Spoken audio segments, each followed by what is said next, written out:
welcome to our presentation of our brand new residential development presented by JMS Engineering. I'm Jordan Jeffrey. I'm Matthias Yoon. I'm Song. And this is our presentation. So first, just a little bit of an introduction, kind of where we are and what we got here. So our location is just outside of Milton in the Halton region. The area of the site that was given was 39, just over 39 hectares. The site is currently occupied by agriculture, so numerous sets of cornfields, as well as where the site is located. It is a major thoroughfare to the major highways in Ontario, such as the 407 and the 401. So just some kind of existing conditions and some land constraints here. So the development area, after we kind of knocked it down, was 27 hectares.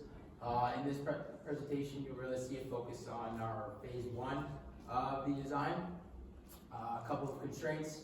There are two natural heritage systems located here. One located directly through the site, which had knocked down a big chunk of the area, as well as another one located just behind our site, which will still need to be taken into account when developing, and as well as zoning against private property. You can see up there in the red box that is a current home.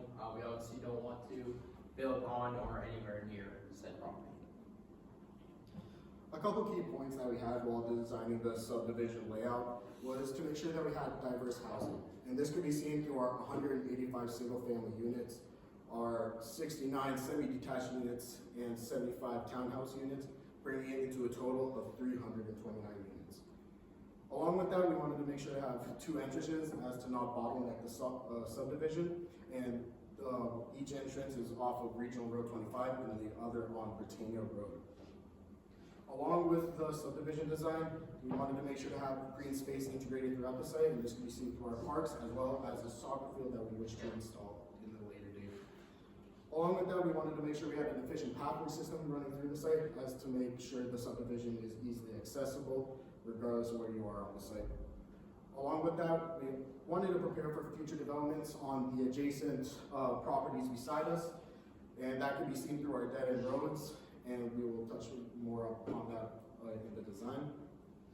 As well as a bridge crossing from Regional Road 25 that goes over the 60-mile creek. Along with that, our proposed storm outlet is located on site, and our proposed water main tie-in and sanitary tie-in are located off-site just off of Britannia Road.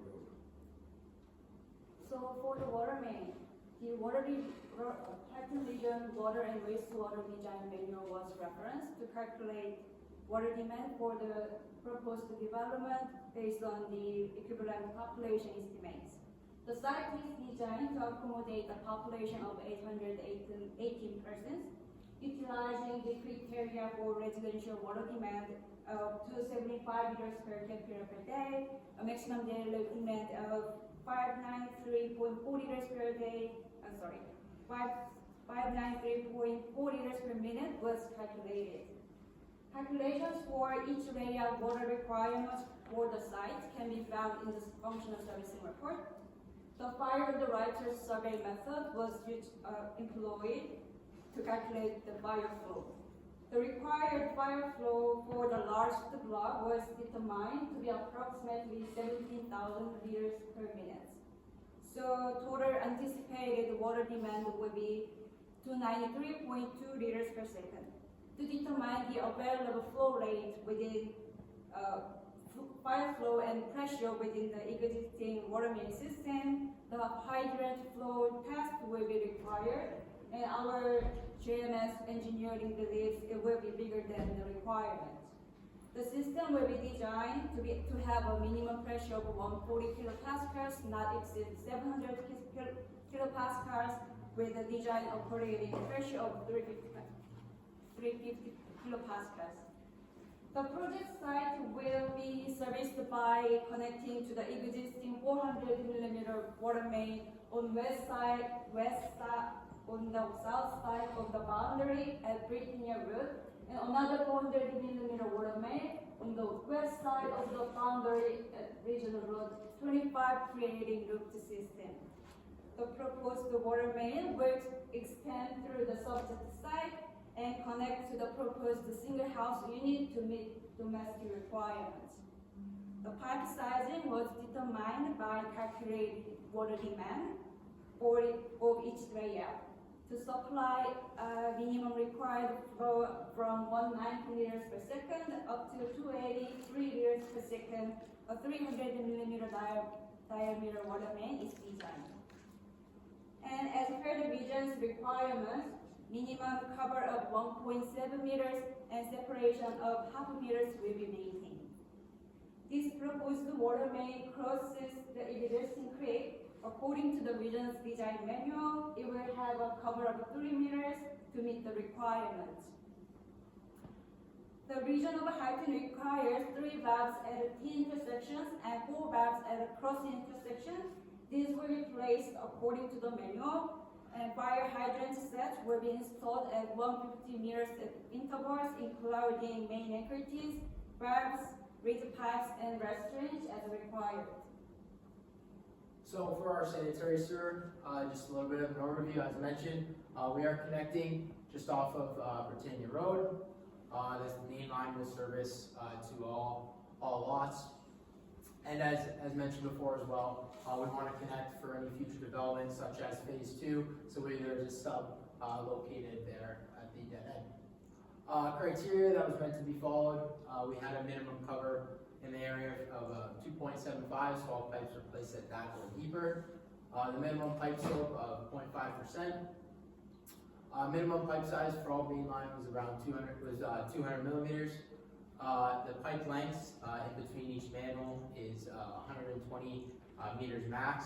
So we had placed our manholes at that length or for any change in direction. And the manhole drops, we can see that for any straight runs it'll be 25 millimeters, and for 45 or 90-degree turns it'll be 50 millimeters. So for the overall design, we have the pipe slope will range from 0.5 to 8%, not necessarily getting up to that percentage, but that will be the maximum slope in the Milton area. The pipe size we went with that is good for our design is 200 millimeters. Service slopes, trying to keep the best to our ability at 2%, but it does range depending on how deep the pipes are.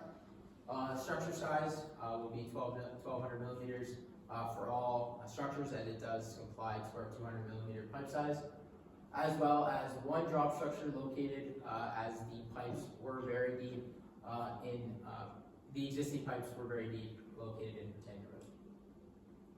For storm sewer, the pipe size was determined using the rational method. After calculating the flow rate for each drainage area, we used the many equation to design the pipes, pipe size for each layout. So the proposed sewer size range will be from 300 millimeters to 10,050 millimeters.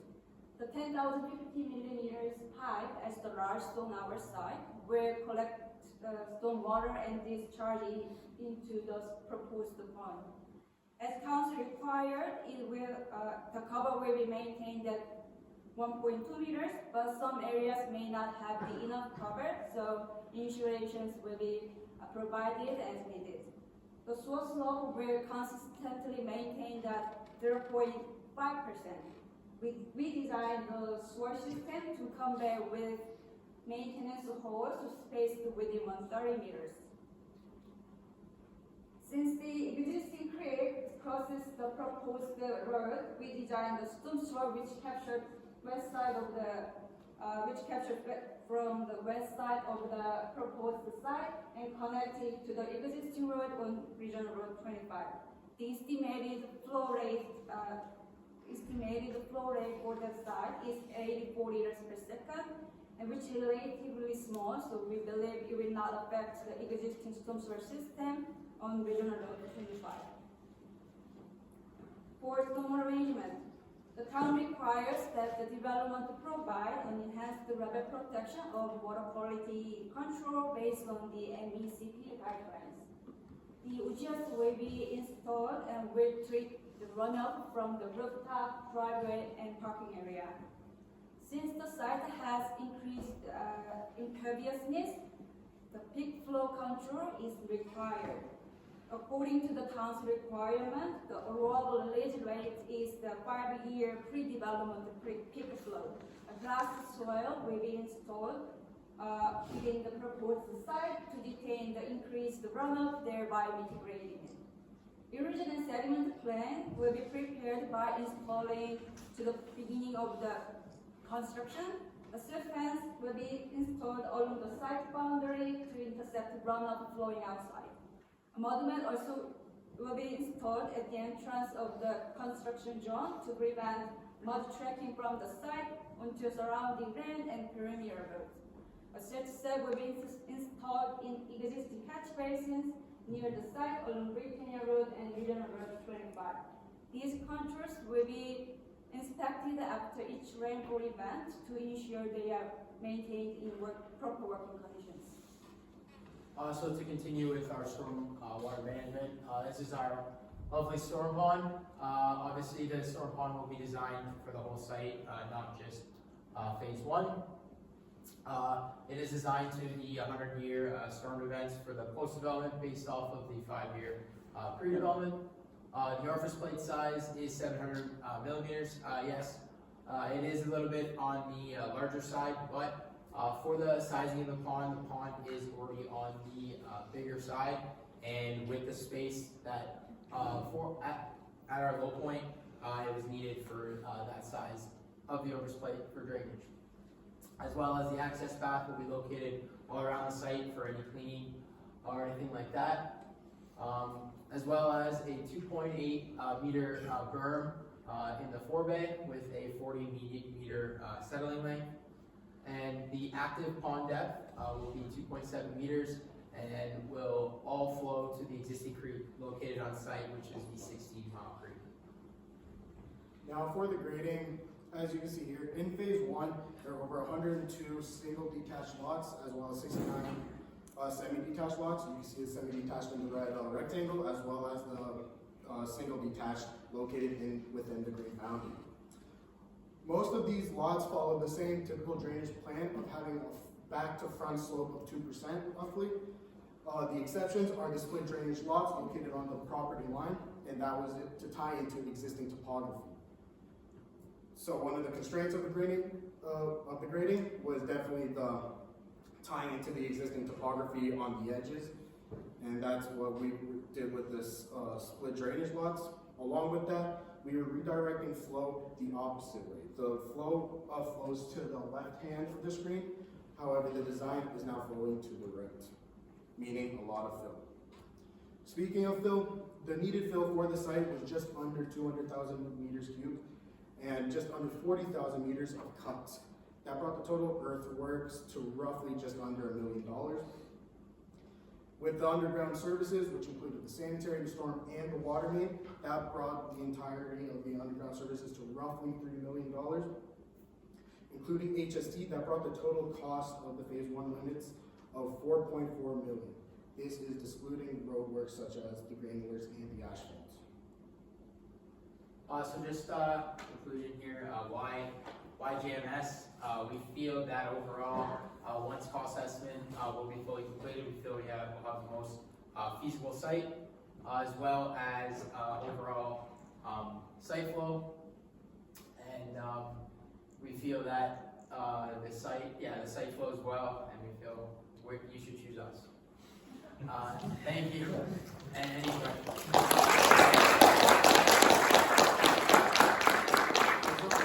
Why does your cost estimate not include the cost of roadworks? So many variables are into play when it comes to that, such as stakes and other things. Go on. So I have a question, and 2 questions. How are you gonna keep your water main under that 3-meter cover at your creek you said you have? Going through your say you want to turn back through your creek. How are you maintaining that cover? Oh yeah, as I said before, the town requires it will have a cover. 3 meters should be okay. So we have 3 meters, more than 3 meters of cover. So Yeah, but is it not going through It your will be creek? we'll have a drilling system that will drill underneath, and it'll be just the size of our pipes, and it'll have to work, that's it, because we obviously don't want to, dig through the